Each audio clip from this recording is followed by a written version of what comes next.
అప్పుడు భోజనం పెట్టి పంపించానని చెప్పాను కదండి. పక్కనున్న కాంట్లు మాట అండి. మాకు కొంచెం కాంట్లు బ్రాంబలు వీళ్ళే ఉండేవారన్నమాట. పక్క పక్కన చాలా క్లోజ్గా ఉండేవాళ్ళం వాళ్ళు మేము కూడాని. వెళ్తుంటే ఇంత భర్తీ నీళ్ళవల వచ్చింది. చిన్న వయసు మాట అండి. పెద్ద నాకు తెలిసిన వయసు కూడా కాదు అది. చిన్న వయసులో మాట నేను అప్పుడు పూజ చేసింది. అయితే ముసలాయన వెళ్ళిపోతున్నారు కదా, వెళ్ళిపోతే ఎంతవరకు వెళ్తారని చెప్పి ఆవిడ గమనించారంట. గమనిస్తే కొంచెం ఇలా రోడ్ ఎక్కగానే కారు అడ్డొచ్చిందంట. కారు అడ్డు రాగానే ఈయన మళ్ళీ కనిపించలేదంట. సరేలే బాబాగారే వచ్చారేమోలే ఆ రూపంలో అని చెప్పి ఆవిడ కూడా సంతోషపడ్డారన్నమాట అండి.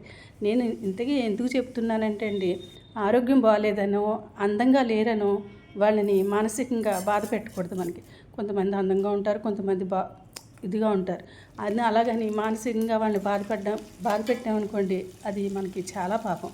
ఎందుకంటే ఇప్పుడు కొంచెం దగ్గుతుంటేనే తుమ్ముతుంటేనే మనుషులు వాళ్ళని అసహ్యంగా చూస్తున్నారు, వాళ్ళు అంటరాని వాళ్ళలాగా చూస్తున్నారు. అలా చేయొద్దు. మేము కొంతమంది అంటారండి, మేము రోజుని పారాయణ వినేస్తున్నాము, పారాయణం చదివేస్తున్నాము, బాబాగారు జీవిత చరిత్ర చేస్తున్నాము, రోజు గుడికి వెళ్తాం. అది దేని గురించి? మీరు నలుగురిని బాధ పెట్టడానికి వెళ్తున్నారు, అంతే కదా. ఇది కొంతమందికే చెప్తున్నానండి. ఎప్పుడైతే మనకి మానసికంగా బాధపడే వాళ్ళనైనా, ఆరోగ్యం బాగోలేని వాళ్ళైనా మనం హక్కును చేర్చుకున్నామంటే వాళ్ళకి అదే కొండంత బలం వస్తుంది వాళ్ళకి. అలా కాకుండా మీరు వాళ్ళని మానసికంగా బాధ పెట్టారనుకోండి, అది ఎప్పటికీ మనం అనుకుంటాం, ఎవరు చూడట్లేదు కదా, నేను ఏదో అనేసాను కదా అని మనం అనుకుంటాం. కానీ వినేవాడు, చూసేవాడు, ఆలకించేవాడు పైన ఉన్నాడు. ఆయన మాత్రం తప్పకుండా చూస్తాడు.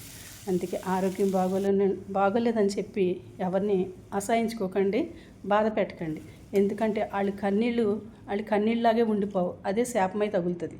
అది మాత్రం ఎప్పుడు గుర్తుపెట్టుకోండి. నేను ఒకటే చెప్తున్నాను, కొంతమందికేనండి ఇది చెప్పేది, కొంతమంది మాత్రమే.